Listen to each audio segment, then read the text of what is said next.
ber-12 atau pilih kita, lo tebas ini mahasiswa. Tinggalkan Amerika, tinggalkan Barat, tinggalkan IMF. Kita buat sendiri. Ditarik uang beredar. Iya. Ternyata ditarik uang beredar. Harusnya kan inflasi turun. Enggak ini, tetap aja inflasinya naik gitu. Yang ditakuti, mundur ke Perang Dunia Pertama. Itu juga inflasi. Apa katakan terjadi Perang Dunia Ketiga, Great Reset sekalian ceger ekonominya diselesaiin. Kalau sampai tahun 2023 pertengahan, ternyata tidak bergerak. Kayaknya Cina nyerbu Taiwan.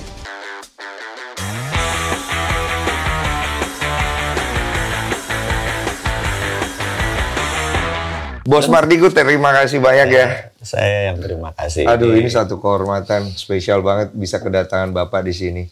Dengan sela-sela waktunya. Dia pasti kan nggak mungkin nggak pilih-pilih lah ya. Iya, kira-kira gitu. Kira-kira. Nggak mungkin, nggak mungkin. Iya, kontroversi apa yang kita mau bahas? Pertanyaan, viewernya yang mana dulu nih gitu ya? Nggak tahu deh. Viewer, lo masih ngikutin nggak kalau ekonomi kita yang akan mengalami kegelapan di tahun 2023? Ini berita isu doang atau benar akan terjadi? Sebenarnya ada dua yang kita boleh lihat. Yang satu teori konspirasi, yang satu adalah berdasar fakta. Yang mana dulu nih yang mau didiskusi? Pertanyaan saya langsung ya, konspirasi atau fakta? Gitu ya. Dua-duanya bisa kita jawab. Dua-duanya kita jawab. Jadi fakta dulu aja, Cakep. Jadi ada hal yang menarik dunia ini. Konstelasinya tuh lagi menimbulkan apa? Mencari keseimbangan baru. Konstelasi. Kita kasih contoh ya misalnya. Sejak tahun 74 itu Amerika menggunakan yang namanya strategi petrodolar. Setiap petrol, minyak dibayar harus pakai dolar. Ya. Sehingga negara-negara yang tidak punya petrol, which is 90% negara nggak punya. Kelar hidup lu intinya. Harus beli dolar. Akhirnya semua transaksi pakai dolar. Dan puncaknya di tahun 2011, 95% transaksi di dunia cross country itu pakai dolar. Iya. 10 tahun terakhir itu dolar makin turun, bahkan per hari ini hanya 60% penggunaan dolarnya. Gitu. Salah satunya negara-negara bekerja sama dengan Tiongkok ini, itu menggunakan yuan rupiah, yuan real, udah kayak gitu. Jadi demand terhadap dolar ini turun. Peminatnya lah ibaratnya. Peminatnya. Efeknya, ini efeknya menarik. Ini efeknya. Kita tahu bahwa niatnya Amerika control the world. Jadi itu ada banyak toolnya. Jadi Kissinger tuh pernah ngomong, when you control food, you control people. Iya. When you control energy, you control country. When you control currency, you control the world. Gitu ya. Itu 3 rumus. Yang nggak ada virus, nggak ada. Kontrol virus nanti. Nanti sampai sana. Iya, lanjut ya. Nah, seru nih. Jadi dunia ini per 2017, 2018, dunia ini bukan sesederhana seperti kita dulu melihat. Dan sejak 2017, 2018, saya tuh pernah mikir, ini negara kita ini ngerti nggak sih bahwa dunia ini konstelasinya lagi bergeser, terutama bagian keuangan atau Kementerian Keuangan. Ngerti nggak sih gitu? Kalau karena nggak ngerti, menurut saya, waduh kayaknya nggak ngerti nih. Karena negara tuh ada 3 cara ngelolanya. Negara at normal condition, negara at crisis, sama negara at war. Jadi economic at war tuh berbeda dengan economic at normal condition. Saya pikir kok bernegaranya kayak biasa-biasa saja. Ini bicara 2017, 2018. Wah, ini bahaya nih. Ini maaf ngomong. Kalau 2018 dulu sudah dibenerin, cuman ngingetin aja ya. Presiden boleh ganti menteri keuangannya itu aja gitu. Itu cuman ngingetin doang ya. Jadi kok nggak bergeser strateginya gitu. Kita ingetin. Jadi sebagai warga negara itu, kalau ngingetin itu harus pakai solusi, jangan bilang lo salah gitu ya. Ya itu nggak fair. Itu nggak fair. Kita kasih coba pakai cara ini, coba pakai cara ini. Nah, untuk hanya untuk menjawab pertanyaannya abangku ini tentang ini hoax. harus ada background dulu ya. Kalau sekedar bilang itu hoax itu terus gitu. Benar. Diskusi kita nanti ngomongin gosip. Nggak bagus. Nggak ada data, nggak ada valid, nggak bagus, nggak ada logikanya. Kita lanjutin. Nah. pada saat dolar tuh demand-nya makin turun gitu. Sementara waktu tahun 2020 empat negara aja itu memprinting money. Itu 35 triliun dolar. Nah, ini Printing money. Jadi ada negara-negara yang namanya Amerika sejak tahun 71 itu melepas emas sebagai underlying-nya dolar. Iya. Melepas. Iya. Agustus 1971 presidennya Nixon disarankan sama Hudson Institute, Michael Hudson. Mereka menggunakan namanya MMT, Modern Monetary Theory. Iya. Itu bukan pakai emas jaminannya, tapi pakai hutang. Amerika berhutang jadinya. Nah, ini tak terangin ya. Iya, tak kasih contoh. Ilustrasi tadi waktu kita diskusi kan, apa-apa pakai analogi. Iya, analogi Oke, aja. Ini aja deh. Biar kita ngerti. Bang Densu ini adalah presiden. Oke, aku presiden. Presiden. Saya nih apa? Mungkin menteri PUPR aja. Iya, menteri ya, menteri. Pak Presiden lapor. Iya. Kita perlu 1 juta unit rumah. Buat? Kita akan membangun untuk perumahan untuk 4 juta saudara-saudara kita. Gitu kan? Terus panggil Menkyu. Panggil Menteri Keuangan. Bu Menkyu, dia minta 100 triliun untuk bangun. Maaf, saya menterinya laki. Pak. Oh, laki? Pak. Pak Menkyu? Yang laki ya? Beda soalnya, beda presiden. Beda presiden ya. Pak Menkyu, ini Pak Menteri PUPR minta 100 triliun. Tolong siapin. Gitu ya. Dia telepon Bank Indonesia. Bank Indonesia siapin 100 triliun. Transfer ke Menteri PUPR. 100 triliun cetak, dicetak 100 cetak printing. Oke, Krakatau Steel cetak besi sekian triliun. Pabrik semen nih bikin kusen, pintu, jendela, atap segala macam. Rumah berdiri gerak gitu. Masyarakat beli nggak boleh ada bunga, nggak boleh dinaikkan cost of money, nggak boleh. Misalnya katakanlah angka dari langit lah, satu rumah 100 juta gitu. Masyarakat nyicil 5 juta setiap bulan, 5 juta 20 bulan lunas, bener nggak? Iya. Asal nyicil uangnya masuk ke Menteri Keuangan bakar, akhirnya masuk keuangan bakar.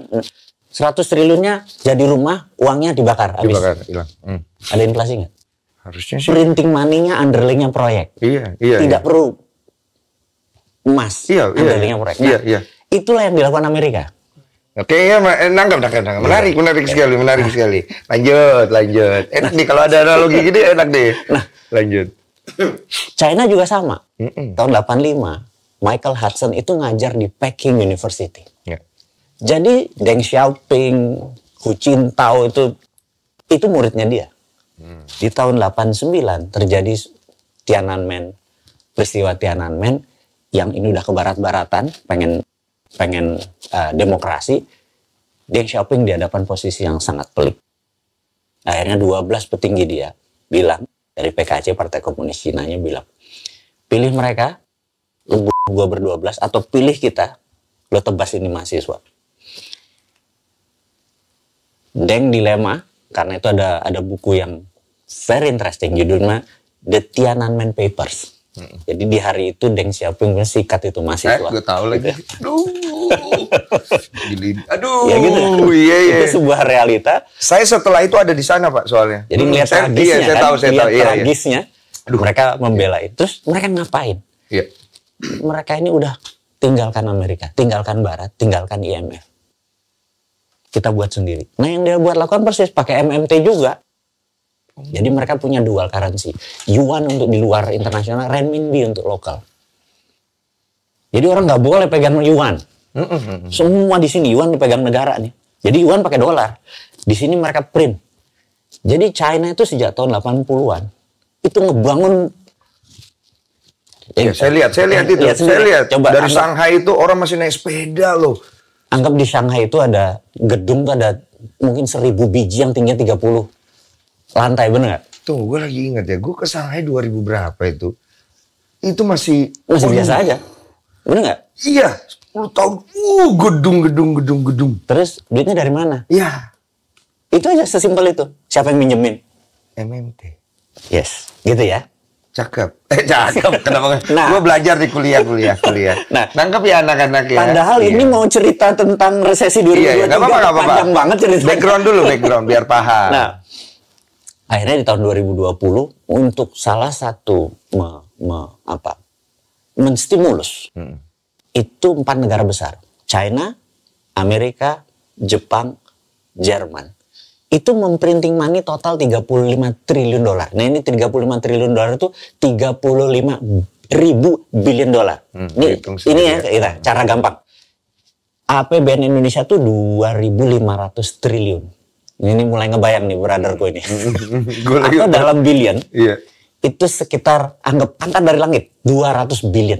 Oke. APBN Indonesia nih. Oke. Mungkin nggak nyampe 180 billion. Biar gampang, angkanya bulat. 200 billion.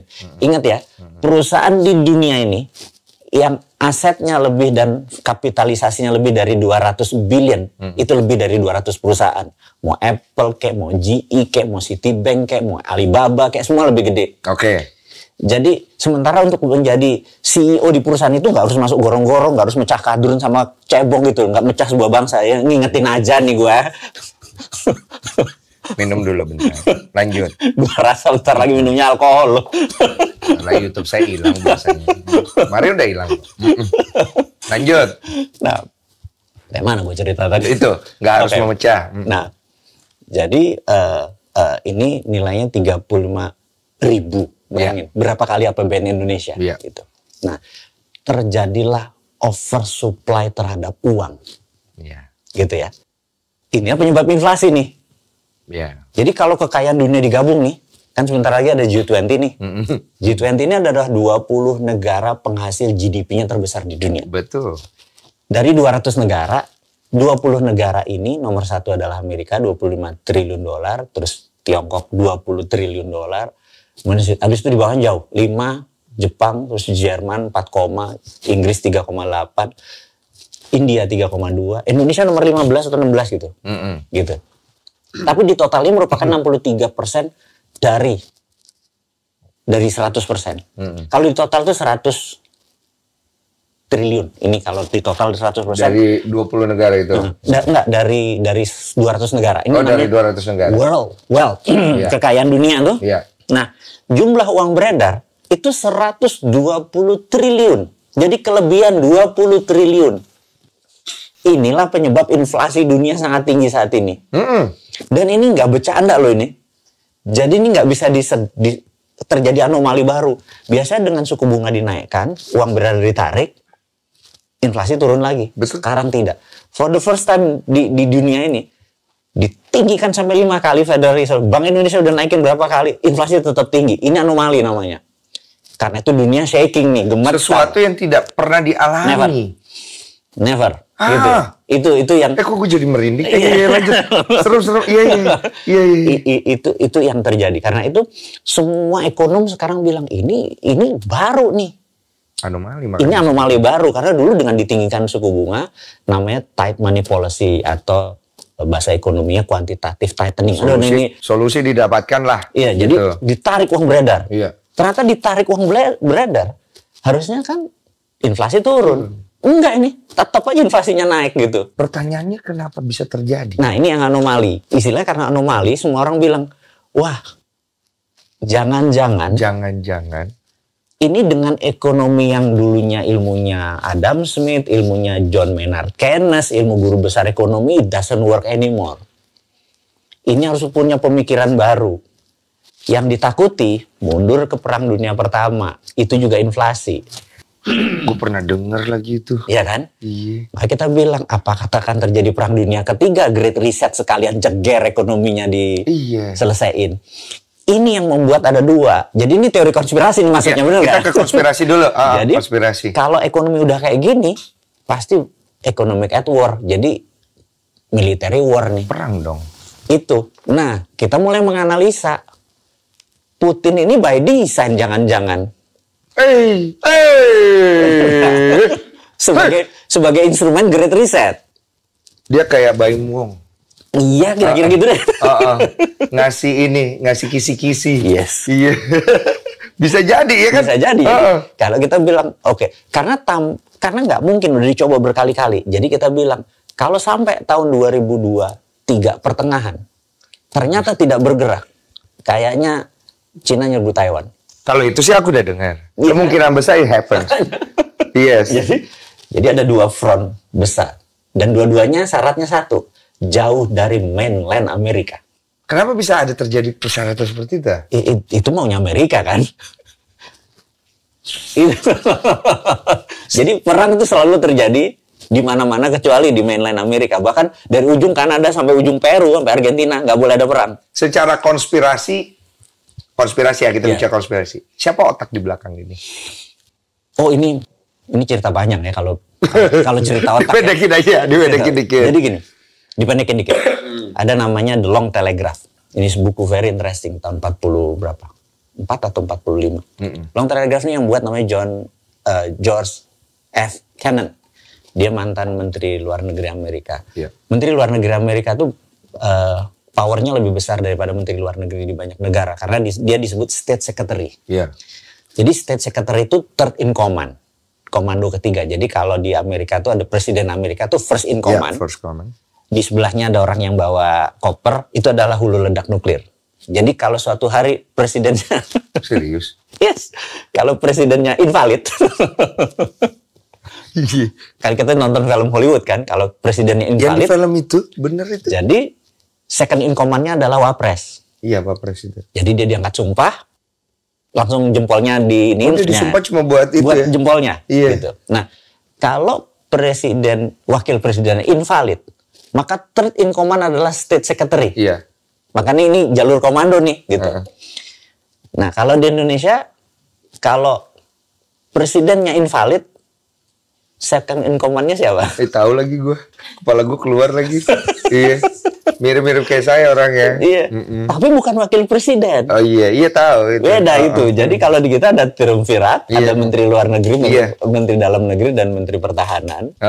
Itu kalau darurat sipil, kalau darurat militer ya panglima gitu. Nah, tinggal kita kalau mau kudeta kita harus tahu ya lewat jalur mana yang konstitusi. Lanjut. Seru. Jadi mau nggak ngelek di kepala lu.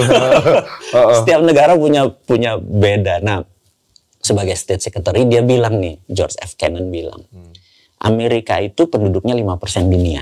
Ya. Tapi memegang kekayaan 63% kekayaan dunia. Oke. We want to keep it that way forever. Jadi kebijakan luar negeri Amerika adalah ingin mengendalikan 63% kekayaan dunia. Dan sampai saat ini masih 63% kekayaan dunia. Walaupun China sudah mulai challenge. Pertanyaannya tujuannya untuk apa gitu? Control the world. Disebut New World Order itu. Betul, untuk mengkontrol the world gitu. Ketakutannya apa? Kalau misalnya Amerika, dia lose ability pasar itu. Bebas, free market. Ketakutan Amerika apa? Ya jadi negara miskin. Amerika menjadi negara miskin. Jadi kalau kita gini aja nih, kita free fight nih saat ini, free fight. Maka by nature 2035 Tiongkok udah ngelebihin Amerika. Amerika jadi negara nomor 2 terkaya. Diterusin tahun 2045 India akan nyusul. Gitu. Betul. Ini dan Amerika bisa negara nomor 4 kalau Newman, kalau gue jadi presiden gitu, misalnya ngayal. Iya. Amerika bisa negara nomor 5 terkaya di dunia. Di tahun 2045 Indonesia 100 tahun Indonesia merdeka. Berarti kita bicara tentang ego negara, bukan bicara tentang the whole world gitu. Itu namanya nation interest. Ini bahasa kalau kita sekolah di akademi, setiap negara tuh punya nation interest. Nah, nation interest suatu negara itu bisa jadi nation threat negara lain. Betul, pasti secara tidak langsung. Gitu. Betul. Karena itu dia pasti ofensif. Untuk dia hidup 1000 tahun. Betul. Dia harus ofensif. China punya grand plan 1000 tahun, Amerika punya grand plan 1000 tahun. Indonesia GBHN aja nggak punya. Garis besar haluan negara udah hilang gara-gara undang-undang diubah, undang-undang 45 diubah menjadi undang-undang 2002. Teman-teman ingat ya, kita udah nggak pakai undang-undang 45 lagi, pakai undang-undang 2002, GBHN hilang dari negara. Nah, pertanyaanku adalah interestnya Indonesia sebenarnya apa? Nation interest kita itu bisa ditanya, misalnya kita ke Singapura, random checking, naik taksinya Singapura, ngobrol-ngobrol tanya, countrymu kemana sih? Oh ya dulu kita financial country, Kemudian kita merubah menjadi entertainment country karena ada kasino 2 di sini, terus datanglah Universal Studio, kita akan menjadi entertainment country. Mungkin sekarang kita setelah pertama kita adalah hub untuk transportation hub, kemudian financial country, kemudian ke depan mungkin kita akan jadi education country. Supir taksi bisa clear tahu negara Singapura ke depannya mau kemana. Jelas, itu benar. Benar. Kita tanya nih, supir Gojek, supir angkot, supir apa, kita tanya, Pak, Indonesia mau kemana? Terserah Luhut, Pak.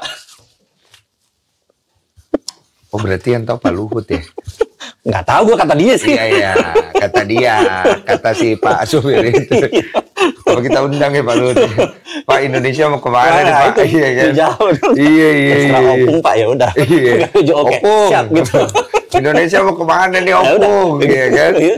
Oke, berarti stuck di situ ya. Stuck di situ. Oke. Sekarang kita kembali ke resesinya. Nah, resesinya ini akhirnya menjadi sebuah konspirasi doang atau akhirnya menjadi sebuah fakta yang akan terjadi? Kalau kita ngelihat gitu ya, dari background semua cerita. Karena inflasinya udah nggak bisa tertahan. Iya. Contoh, Liz Truss, Perdana Menteri Inggris, baru 45 hari dia menyatakan mundur karena mandat yang diberikan kepada dia adalah untuk menghandle ekonomi. Nggak bisa, karena terbukti Oktober tahun 2021, household, biaya energi, rata-rata rumah di Inggris adalah 1.400 pound per tahun. Per hari ini, itu 2.800. Inflasinya 100% energinya. Jadi, pap tutup. Kalau ke hotel ke sana yang dulu 2 juta, 3 juta, sekarang 6 juta, 7 juta, itu hotel biasa-biasa aja. Kalau di sini kita udah dapet suite, presiden suite, segala macam, yang main golf nggak landing-landing itu kamar kali ya. Sebenarnya enak di sini. enak di sini. Jadi di Eropa itu sudah parah sekali. Dan Eropa, ingat, Eropa itu second demotion. Jadi second demotion itu misalnya ini ada bola 5, kalau kita tok 1, tok keluar gitu kan. Iya. Kalau tok 2 keluar, itu namanya second demotion, motion kedua gitu. Motion pertama itu Afrika dan Amerika Latin itu udah lebih dulu inflasi. Udah duluan. Yang namanya Argentina sudah 50%, Brazil udah 60%, Venezuela udah terus Afrika sama. So sekarang Eropa berani taruhan berapa nggak ke Indonesia? Oh, turun. Kan gelombangnya dari atas. Makanya. Nah, kita saat ini apapun yang terjadi pasti akan datang, cuman waktunya aja. It's just a matter of time. Nah, pertanyaan kita harus ngapain gitu kan? Pertanyaannya sebesar apa gelombangnya? Nah, kali ini menurutku, karena gelombangnya cukup gede. Kok gue merinding? Iya. Karena gelombangnya cukup gede. Feeling gue juga sama lagi. Wave-nya cukup gede. Bahkan number one ya, kalau memang itu terjadi ya. Kalau dulu resesi kita masih bisa ngapain gitu. Kalau sekarang kayaknya udah cash is king.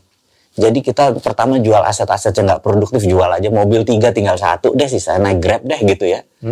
Apalagi mobil masih nyicil, check out aja semua gitu. Aduh, image saya rusak loh. Gitu ya. Iya. Jadi hal-hal seperti itu karena pada saat itu cash is king. Betul. Contoh ya, di tahun 98 itu yang punya cash panen. Karena harga barang-barang tinggal 20%. Betul. Jadi yang tajir-tajir sekarang nih, dari 98 itu banyak. 98 ya, kita kasih yang nama terkenal adalah brotherku siapa? Sandi. Oh, dia kena. Bilang banyak loh. Rosan. Oh iya. Roslani.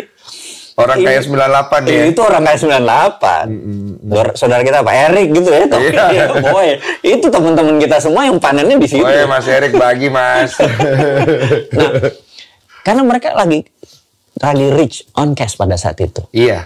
Jadi setiap itu ada key, setiap jatuh ada gitu. Iya. Kira nih gue nggak gitu. Iya. Itu lah di sebelah hoki, benar? Iya, betul. Gitu. Betul. Setiap jatuh ada key, ada chi, ada tenaga gitu. Nah, ini ada 2 nih. Ini momen yang memisahkan boy from man. Yang loser emang jadi boy aja. Betul. Tapi kita nih ambil peluang nih gitu loh. Gitu. Iya. Selalu ada 2. Boy and man, iya. Ini separate boy from man gitu. Betul. Terus ada satu level lagi, separate boy from gentleman. Oh itu. Oh ini marifat ini Pak. Itu marifat. Kalau sudah gentleman, nggak semua men jadi gentleman. Betul. Sama, tidak semua girl jadi woman. Jadi woman. Dan tidak semua woman jadi lady. Lady, betul. Benar nggak? Betul.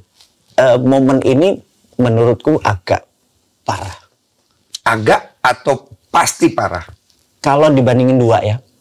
Nah, aku mau menceritakan sedikit. Anak-anak yang Gen Z, yang lahir tahun 97 ke sini. Iya. Gen Z. Anak-anak ini aku tahu mungkin 70% viewermu usianya Gen Z nih. Gen Z ya. Coba kita cek ya. Ngangguk-ngangguk loh kalau ada. Karena lahir antara 97 sampai sekarang. Iya. Gen Z ini menarik karena dia melihat bapaknya dan orang tuanya si TAF di tahun 98. Dia ngelihat TAF-nya tahun 2008 waktu subprime mortgage. Yes. Dia lihat TAF-nya tahun 2000-2001 masalah coronavirus. Iya. Terus war sekarang. Iya. Dan resesi. Anak-anak inilah yang bisa nolong bangsa ini. Bukan emak-emak, bapak-bapak yang seumur gua ke atas. Apalagi yang menjabat yang niat lagi nanti mau jadi running. Mereka Karena mereka the real tough.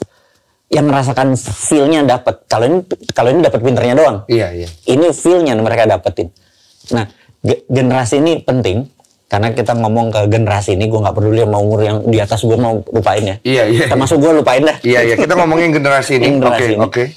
Inilah yang kita harus selamatin ya.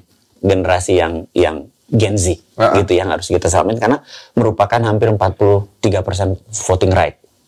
Yang nentuin presiden ke depan negara ini mau jadi negara superpower ini ya mereka ini gitu. Nah, mereka mau survive nih tahun 2024. Mereka lah mengarahkan ini mau ke kiri mau ke kanan gitu ya. Jadi pertanyaan adalah dengan resesi yang pasti akan terjadi di tahun 2023, the only solution yang kita punya adalah presidennya siapa? Oke.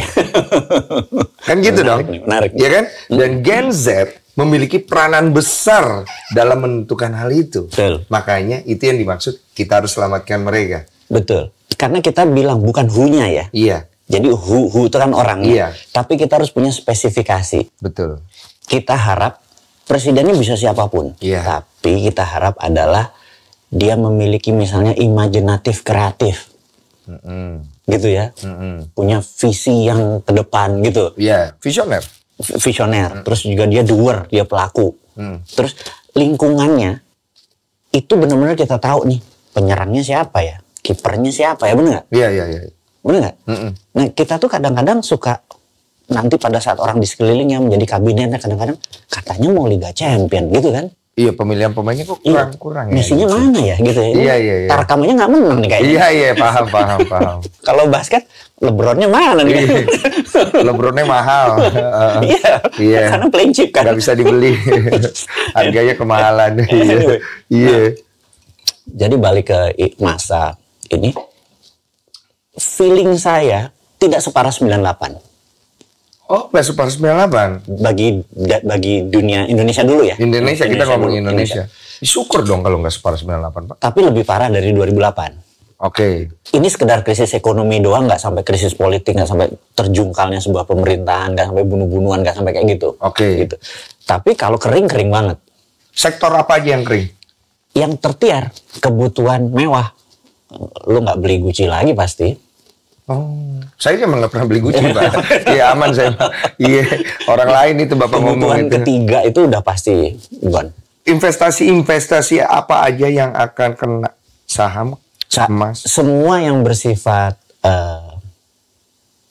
spekulatif. Spekulatif ya. Itu orang check out. Jadi mau kripto, mau itu forex, mau itu saham, check out. Yang gede-gede check out. Ingat yang menggerakkan itu adalah orang yang besar main ya. Betul. Yang kecil-kecil mah korbanannya kapasitas untung naik karena ikut, turun karena kesial. Lu ngerti nggak nih maksud omongan ini? Kalau ngerti lu paham deh. Iya, kemarin gue udah pernah bahas di sini itu kalau lu paham gitu. Itu ya itu aja, iya. Tetapi kalau emas secara fisik, ambil gitu ya. Oh, iya. Ada cuan sedikit ambil 1 gram, cuan sedikit ambil 1 gram gitu ya. Pantes si Olive beli emas mulu ya. Nah, itu. Ambil aja. Iya. Jadi karena fisik dia. Iya. Bahkan kalau ditanya, ini maaf ngomong nih, pegang rupiah nggak ya? Bener nggak? Ini kalau ada nih, aduh mobil gua nih kayaknya harus gua jual nih. Daripada cicilan gua 9 juta sebulan misalnya. Dijual dapat 300 juta. Gua beli apa ya? emas atau pegang rupiah karena cash is king kan? Atau mata uang negara mana nih yang aman? Iya. Mata uang negara mana tuh yang aman? Karena dengar-dengar tadi nggak ada yang aman kayaknya. Rasanya Singapura. Rasanya Singapura enak ya? Rasanya Singapura enak ya? Ini pendapat pribadi. Iya, pendapat pribadi. Bukan hanya. Tapi kan karena kita hidup di Indonesia, mungkin kita harus bagi. Mungkin kalau ada mungkin angka dari langit ya 10 juta, ya 2 juta untuk emas, 2 juta untuk Singapura dolar, ya 6 juta pegang rupiah gitu kan? Iya.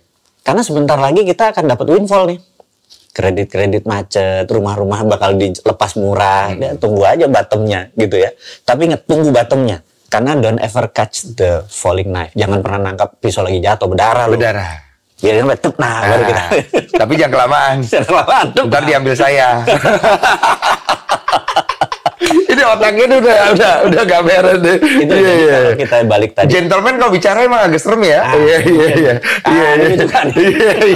Suka nih. Gentleman, oke. Derajatnya udah gentleman. Jadi kalau gentleman tuh ingat ya, cewek-cewek ya. Kalau lagi dinner, dia duduk terakhir, ceweknya dulu duduk. Ingat ya, kalau dia duduk duluan dia bukan gentleman nih. Kalau masuk mobil walaupun bininya, dia bukan pintunya. Kalau dia duduk duluan dia pebinor. Bini orang dia ngejek gede. Oke, ada pertanyaan yang pengen orang pasti tahu. Hal paling buruk dengan adanya kemungkinan besar resesi, terus kemudian inflasi di 2023. Hal paling buruk. Mahalnya harga pangan. Oh, sembakonya. Berapa kali lipat kira-kira bisa?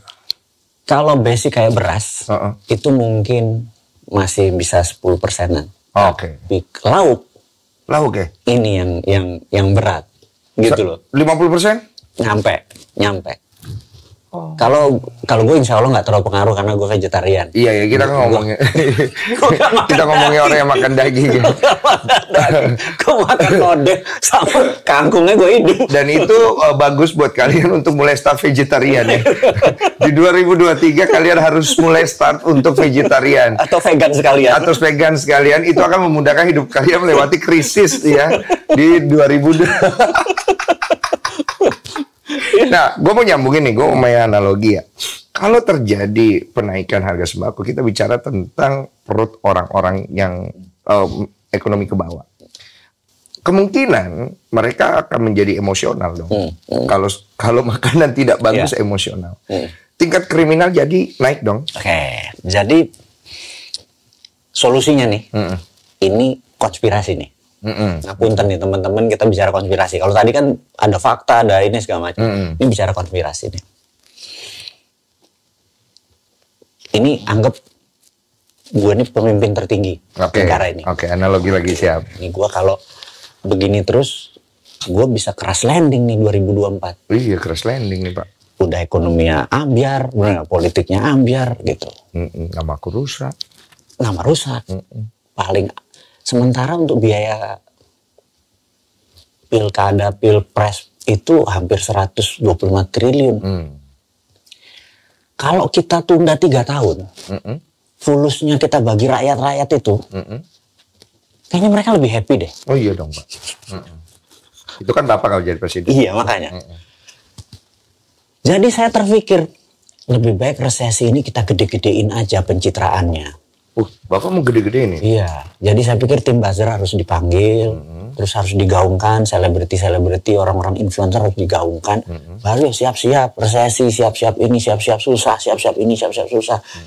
Itu duit KPU nggak usah pakai buat ini deh, mendingan buat BLT aja dah ke masyarakat, tunai gitu kan? Waduh. Gitu. Terus juga setuju kan? Setuju? Ya kalau sudah di itu ya setuju, ya udah tambah 3 tahun lagi gitu kan? Ya udah. Kita panggil terus kita ubah negara ini karena CCM-nya cita-cita mulianya bukan mau merugikan, karena mau save the nation. Daripada udah mahal, penggantinya baru, harus cuci piring dulu, terus gue bisa kena baju oranye. Iya lagi. Iya, ini gue lagi ngikutin Bapak mau kemana nih? Iya. Bapak mau kemana? Mau ke baju oranye nih. Mendingan ini tak rapihin, semua orang happy, piring pestanya juga gue rapihin. Udah beres. Semua orang happy, gitu kan? Masyarakat pun setuju. Jadi nggak ada kriminal nanti. Pasti tidak ada kriminal. Bapak? Dan pasti nggak 2024 udah nggak usah lah, 2027 aja. Oh, Bapak 2027 aja. 2027. Jadi nanti gantinya kita 2027 udah rapih ini gitu kira-kira. Nah, itu teori konspirasi kedua. Itu cita-cita Bapak kan? Iya, kan gitu. Saya kurang setuju tuh cita-cita. Itulah Bapak. makanya. Ini tapi harus diingatkan ke masyarakat. Bahwa kalau lu nggak bisa ngelola ini, sorry, nggak bisa ngelola uang lu ini segala macam, pasti nih terpikir, terinspirasi. Kayaknya benar nggak? Daripada lapar rakyat gue, makanan di piring nggak ada, udah kita selamatkan negara ini, gitu kira-kira. Kalau aku jadi presiden bagusnya gimana, Pak? Pemimpin tertinggi. Iya. Saat Bapak ini, penasihat saya. Oke. Iya. Kita melihat data. Iya, Pak. Pak Presiden. Ini ada berita bahwa ini akan krisis. Parah 2023. Krisis. Parah sekali. Ya, bahkan lebih parah dari 98, Pak. Kalau 98 tuh Pak Harto terguling. Bapak bisa terguling nih, Pak. Saya terguling. Bukan terguling, Pak. Saya jawab ya. Saya nggak apa-apa terguling. Yang penting resesi ini bisa masyarakat saya selamat. Wes. Ini saya. Diapain, Pak? Ya, saya nggak tahu, Bapak penasehat saya. Apa kita ngutang lagi, Pak? Waduh, kalau ngutang masalah tambah banyak nggak ke depan? Enggak, Pak. Itu mungkin modalnya sekali buat nutup orang-orang itu, Pak. Oh. Cara lain nggak ada selain ngutang. Kenapa kita harus ngutang terus sih? Gimana ya? Bapak ini penasehat saya bayar mahal loh. Saya cuma tahunya ngutang, Pak. Karena ngutang itu gue dapet kickback, Pak. Oh iya, udah begini aja. Iya kan? Ini saya kan presiden, saya ini beda nih. Nanti saya pakai uang pribadi Bapak. Bapak saya untuk bayar Bapak. Kita jangan ngutang. Ada solusi nggak untuk negara saya ini? Nggak apa-apa saya terguling. Yang penting negara saya ini keluar. Bapak duit segitu banyak ya, Pak ya? Iya. Kemarin lahan baru kejual. Iya, lahan orang dong. Lahan orang yang sudah saya beli maksudnya. Iya, bisa nggak nih Pak? Kita bisa nggak keluar ini tanpa hutang? Ya, udah Bapak jangan pikir. Nanti saya pribadi Pak. Saya terguling nggak apa-apa. Kita keluar, bisa nggak Pak? Apa saya harus ganti Menteri Keuangan saya nih? Ini menarik nih. Ini kan saya nanya. Kayaknya bukan Menteri Keuangan Pak yang harus diganti Pak. Oh iya, jangan sebut orang itu dong. Iya, kayaknya seluruh kabinet ini harus kita reformasi Pak. Kita duduk nih, kita mau liga mana nih? Antar kampung, antar provinsi, antar negara. Kita putuskan dulu. Kita udah bisa main di antar provinsi atau antar negara belum? Kayaknya tarkam Pak kita sekarang Pak main bola. Masih ditarkam gitu deh. Ngedribble aja nggak bisa Pak dia Pak. Iya. Jadi apa yang harus kita lakukan ini Pak? Jadi gini, kayaknya sebentar lagi. Saya bingung loh jadi presiden ini. Kayaknya sebentar lagi harus reshuffle aja kayak Pak. Reshuffle lagi? Kayaknya ada partai yang saat ini sudah mau menari di 2024. Kayaknya orang-orang itu kayaknya suruh menari aja dulu. Ini diganti aja dulu. Bener nggak? Gitu kan. Hilang YouTube gue. Kita berhenti di situ ya. Teman-teman setuju ya kita berhenti di situ aja ya. Bapak takut ya. Iya. Kita ringan-ringan aja lah ya. Ada hal yang menarik yang pengen saya tanya tentang Bosman. Sebenarnya banyak juga yang penasaran Bosman ini siapa sebenarnya. Terus tujuannya ini bicara itu kan berani ya. Arah dan tujuannya apa itu? Bosman ini siapa? Bosman ini singa tua luka. Asik. Ngeri kali judulnya. Iya. Jadi singa tua luka tuh begini. Ada lukanya dia. Saya tuh ya nggak merasa saya punya sebuah usaha gitu ya, dan usaha ini udah jalan cukup lama. Entah bagaimana, ini kita bicara kabinet yang lalu dulu, baru kabinet yang sekarang. Di perusahaan ini saya adalah sub dari Pertamina gitu ya. Jadi setiap tender 5 tahun sekali kita tuh punya namanya first right to refusal. Jadi karena kita pemegang tender yang lama, first right to refusal tuh gini, misalnya sekarang kita tender untuk 5 tahun ke depan, harganya misalnya 10 gitu. Terus ternyata ada yang 9. Terus kompetitor kita ada 13, saya 10. Maka negara akan memenangkan yang termurah 9. Tapi karena kita punya first right to refusal, negara bilang, lu kan pemenangnya, lu bisa pakai harga 9 nggak? Kalau bisa pakai harga 9, gue refuse nih. Lu punya hak untuk refuse, tapi pakai harga 9. Ditawarin duluan. Kita hitung ulang, bisa, makanya kita ambil. Itu adalah WTO punya standar. Entah bagaimana. Tahu-tahu negara di Menteri BUMN yang lama nih melakukan kerjasama antar BUMN. Jadi kita nggak itunya dikasih ke anak usahanya. Lah, saya bilang sudah BUMN itu kan kementerian. Kementerian itu kan regulator. Sudah dia regulator, dia operator, terus dia kerjasama antar BUMN, itu kartel namanya. Ya UKM nggak bakal pernah bisa menang. Terus ya saya bilang, wah, gak bisa nih. Saya harus bunyi. Ini pasti miskin nih, rakyatnya akan begini terus. Dan faktanya memang benar kan, sejak saat itu begini terus. Karena apa-apa BUMN. Sementara sisi kita, di negara lain ada state owned enterprise, itu perusahaan negara tuh ada. Seperti Kasanah di Malaysia, Temasek di Singapura. Tapi tidak di bawah kementerian. Gak ada yang buka pintu selamat pagi Bapak. Itu departemen kementerian. Jadi saya pikir, wah, gua ini kan wong bodoh aku pinter kan.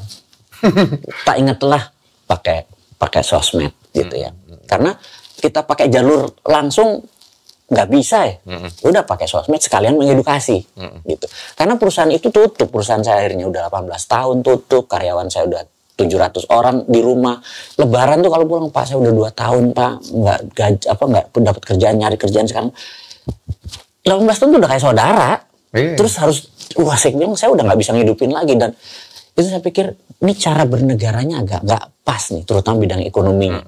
Nah akhirnya saya pikir ya udah deh, saya yang tadi mau pensiun, mau duduk enak segala macem, saya turun sekali lagi hanya satu. Saya ingin membuat 1000 video cara cerdas bernegara.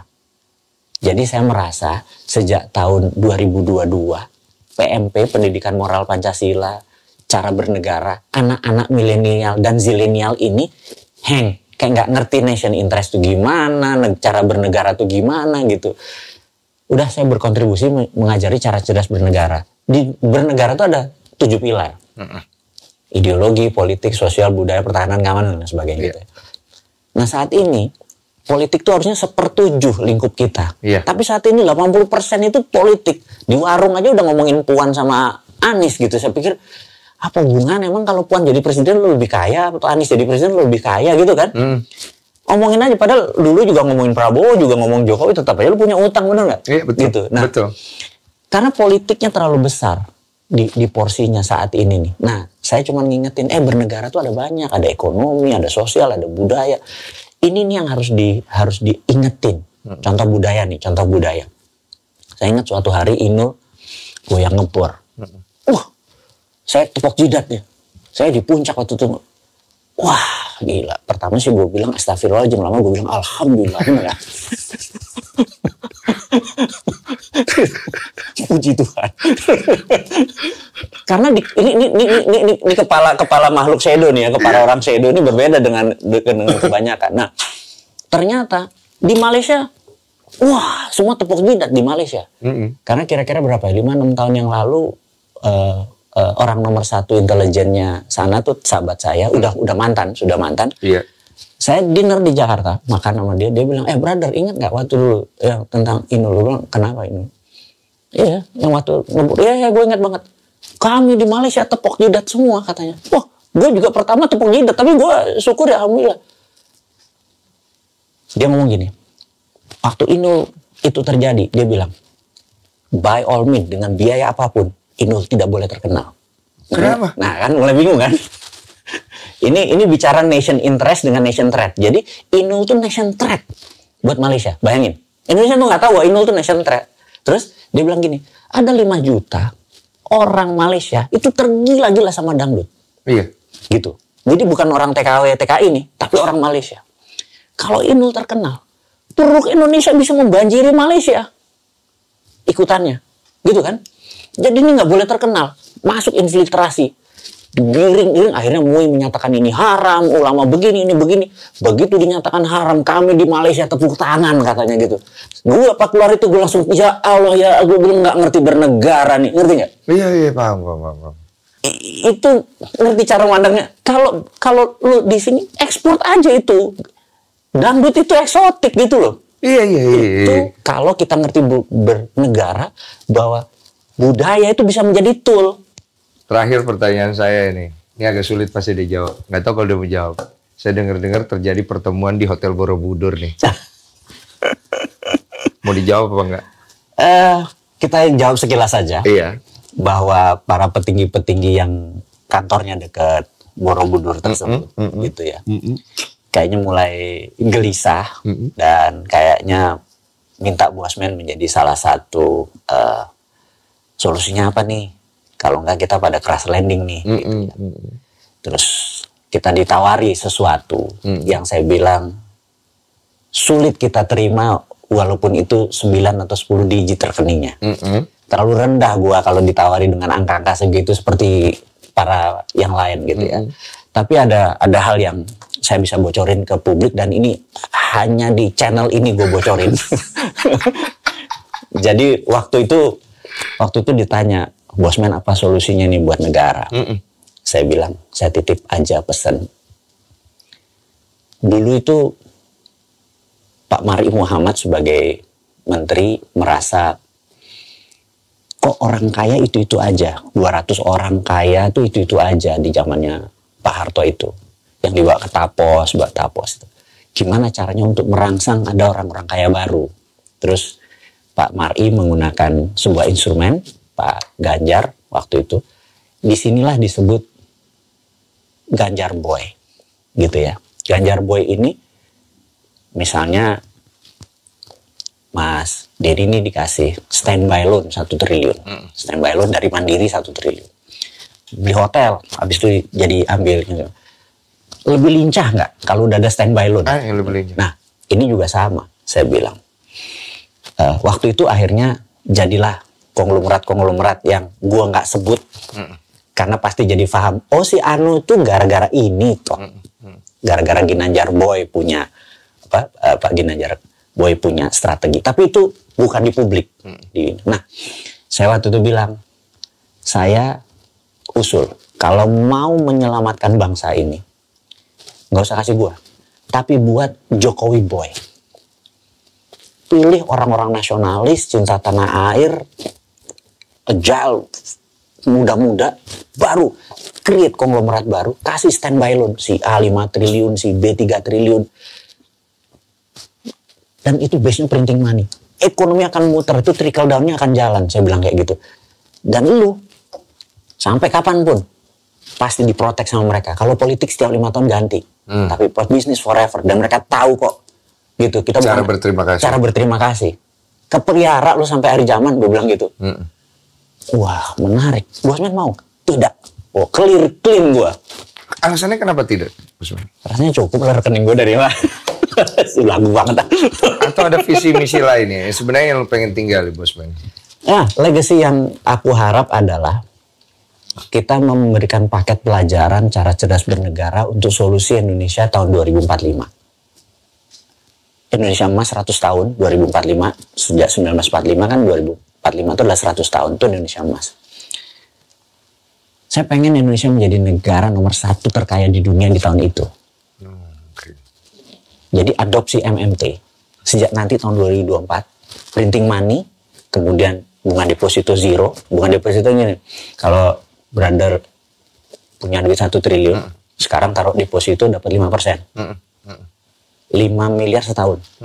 Ya 5 miliar setahun. Ya lebih, 50 miliar. Kalkulasi gue macet nih. 5%, iya. Sekitar segitu.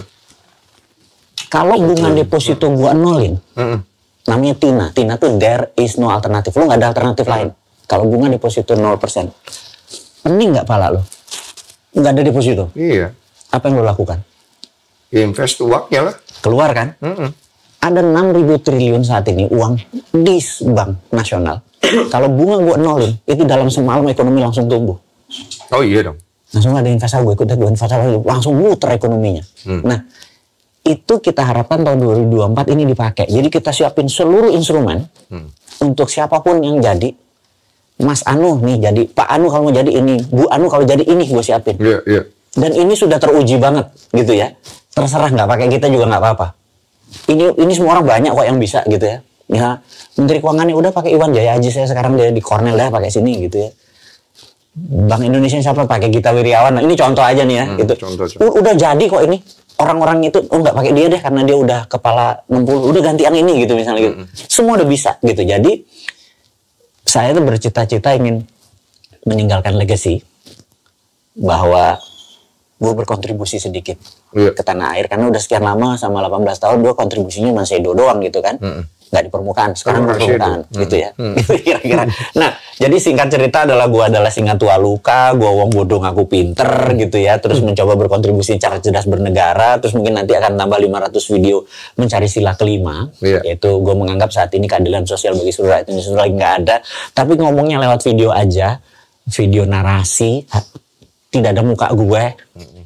Karena kita nggak mau flexing jualan kita gitu ya. Jadi muncul di sini ya karena Brother Queen aja ngundang. Saya terima kasih banyak loh. Karena yang paling penting adalah kita nih mau kemana. Dan pertanyaan itu hanya bisa dijawab oleh Bapak